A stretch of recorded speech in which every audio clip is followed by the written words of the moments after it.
This SPI drone is such a big secret that for years the US Air Force wouldn't even say its name. And now they're basically letting the world know it's real. The US Air Force just admitted the RQ-180 exists. Why? Let's find out. A huge stealth drone, built to fly high, stay out of reach, and slip into airspace that's meant to swat aircraft out of the sky. Its job is simple: get inside, collect the truth, and bring it back without putting a pilot at risk and without relying on satellites as your only set of eyes while enemy defenses keep getting smarter. And this is why the story won't die. It doesn't live on random forum posts. It keeps resurfacing with just enough serious reporting to feel real. Aviation Week pointed to it back in late 2013, describing a large, long-endurance stealth reconnaissance aircraft designed for all-aspect survivability, because the US has been here before. For a long time, deep reconnaissance had one brutal answer: go so fast and so high that intercepting you becomes a nightmare. That was the SR-71 era. When the Blackbird retired, the mission didn't retire with it. The problem was, the replacement options weren't as clean. Satellites are powerful, but they can't park over a target whenever you want. And in a real crisis, space isn't automatically safe. Jamming, spoofing, and interference can turn just using satellites into not having the picture when it matters. The U-2 kept doing what it's always done, and the Global Hawk turned into a day-to-day workhorse. But modern air defenses flipped the whole problem on its head. Because once radars are active and missiles are ready, intelligence only counts if you can collect it inside the zones that actually decide the outcome. So why build another high-altitude spy aircraft at all? Simple. The demand for ISR never stops. After 9/11, intelligence stopped being a nice extra and became the backbone of operations. There was even a real push to explore bringing the SR-71 back, because nothing else could hit deep targets that fast and return with answers. It didn't happen, but the gap didn't go away either. So the US doubled down on ISR. Big systems, smaller drones, everything. And the real shift wasn't just having more aircraft in the sky, it was getting live data delivered fast straight to the people making calls. That changed how wars were run, but it also revealed a hard truth. A lot of those platforms were built for skies where the enemy couldn't seriously contest them. Put them up against modern integrated air defenses, and survivability becomes the entire mission. There's ISR that works great when no one can reach you, and then there's ISR built for the moment the enemy is actively trying to find you, track you, and take you down. The US stepped into that second world with the RQ-170 Sentinel, a stealth flying wing drone that showed up around Afghanistan and quickly got linked to sensitive missions. Then came the shock in 2011, when Iran said it had captured one mostly intact. Even if you don't buy every detail of their story, the risk is obvious. Once a stealth aircraft ends up in someone else's hands, it stops being a mystery. They get to study the shape, the materials, the signatures, the weak points, and that knowledge doesn't stay in a lab. It turns into new sensors, new tactics, and new ways to break the advantage. That's the kind of moment that forces a leap forward. If the RQ-170 was the niche stealth scout, the rumored RQ-180 is talked about like the grown-up version, bigger, longer range, and built for deeper work in the kind of airspace where older solutions start feeling fragile. And that's where the obsession kicks in. What is it exactly? Officially, there's nothing you can point to. No confirmed public photos. Even RQ-180 is widely treated as a convenient label, not necessarily the real program name. That's why it lives in this weird space where people swear it's been flying for years, but it never fully steps into the light. Still, the descriptions tend to match: a large flying wing or cranked kite layout, built for efficiency and low detectability. The common reporting puts it around the 130-foot wingspan range, smaller than a B-2, but big enough to be discussed like a strategic asset, not a typical drone. You also hear design details repeated, like a top-mounted inlet, because that's the kind of choice that helps reduce what ground-based sensors can see. And of course, the nicknames leak through the cracks. White bat shows up constantly, and Shikaka gets mentioned too, because even inside the most locked-down programs on Earth, someone eventually names the ghost. Here's the real tell. If this program is that classified, why can we even talk about it at all? Because you can't hide a capability forever when you're reshaping the entire force around it. Pay attention to the Air Force's own language lately: contested airspace, survivable ISR, sensor fusion, networked warfare. That isn't hype. It's the blueprint for what they're building toward, and it sounds like something that already exists in the background. That's why the admission doesn't come as a big reveal. It shows up in the paper trail: budget moves, retirement plans, quiet reshuffles. They try to phase out older systems, like certain Global Hawk variants, and Congress pushes back because nobody wants trust with no visible replacement. Then, senior leaders talk about future airborne ISR in this careful, around-the-edges way.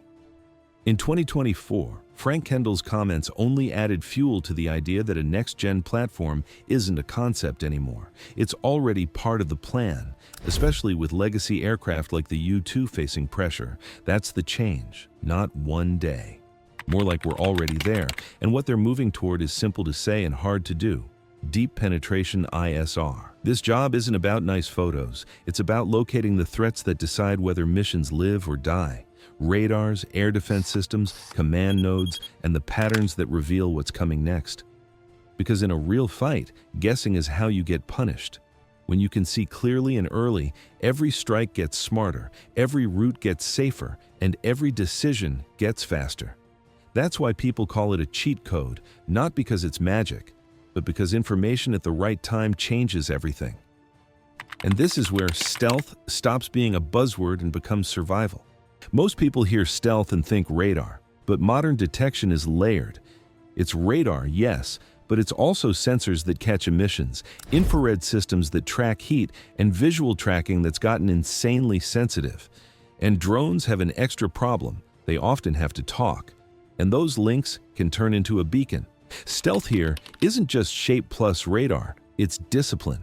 Keep emissions low, manage what the aircraft broadcasts, and design it so it's hard to detect from more than one angle.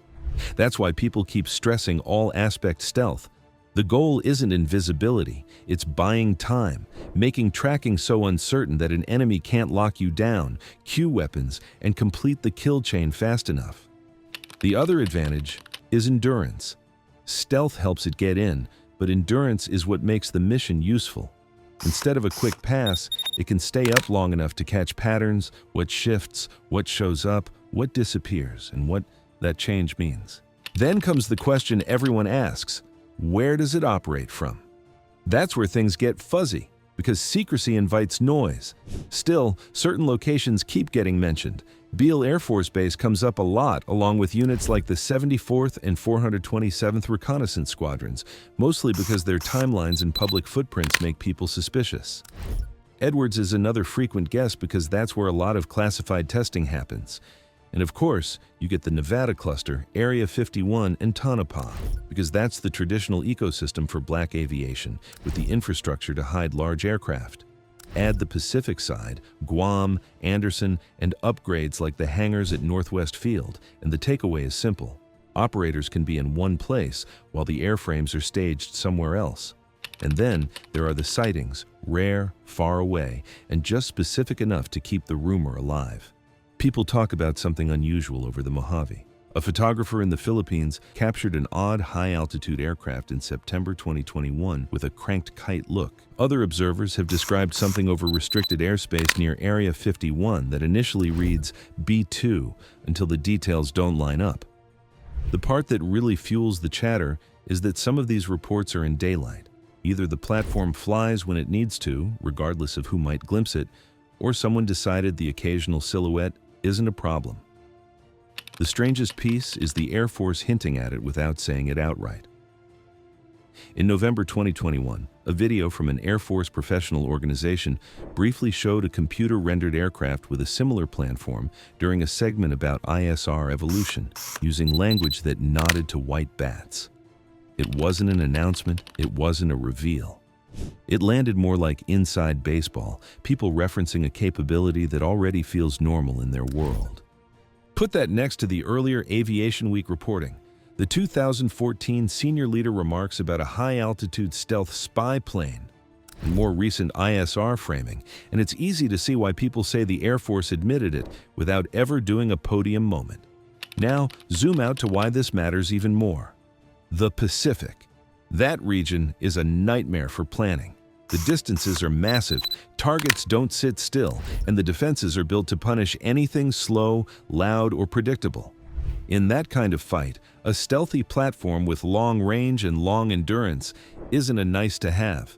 It's a serious edge because it can get closer and keep delivering updated information without being easy to swat down. And that's where the RQ-180 starts sounding like more than a spy drone. A lot of the talk around it isn't just collecting intel, it's controlling the flow. Pull in data, clean it up, fuse it, and push it through networks that still work even when the enemy is jamming and GPS is getting messed with. The goal is to keep other aircraft and long-range weapons updated with real-time changes without forcing slower, high-value support planes to orbit inside missile range. Whether it does all of that perfectly or not, the direction is clear. While the US plays the not confirming anything game, China is doing the exact opposite. They're putting the idea on the table in public like they want people watching. In 2025, Planet Labs satellite images, broken down by the war zone, showed a large, dark, flying-wing drone at China's Milan test base in Xinjiang. It had a low, observable, cranked kite shape, was linked by analysts to the CH-7 family, and was reported at roughly 52 meters or 170 feet wingspan, with an intake up front and exhaust out back. And the part that's almost ridiculous? It wasn't tucked away, it was sitting out in daylight, even though the base has high-security hangars built for hiding exactly this kind of thing. That's not an accident, that's a signal. And when analysts point out that it resembles the RQ-180 style unofficial renderings people have been circulating for years, the reason doesn't even matter. Copying, converging, or coincidence all lead to the same conclusion. This is becoming the standard shape for the next era of high-end ISR. Step back, and the whole RQ-180 admission starts to feel less like a random leak and more like pressure on purpose. Because if China believes the US has a stealth ISR platform that can operate near defended areas and feed real-time targeting and awareness to other systems, it can't just ignore that. It has to build more sensors, spread them wider, add redundancy, and sink serious money into counter-stealth, basically investing huge resources to solve a problem that might stay invisible until the worst moment. That's modern deterrence, not showing the weapon, but forcing the other side to plan like it's already overhead. So if you think the Air Force is admitting this on purpose, just to make rivals burn money chasing shadows, drop your take in the comments. And if you want more breakdowns like this, clean, grounded, and built around what the mission actually demands, hit like, subscribe, and stick with us.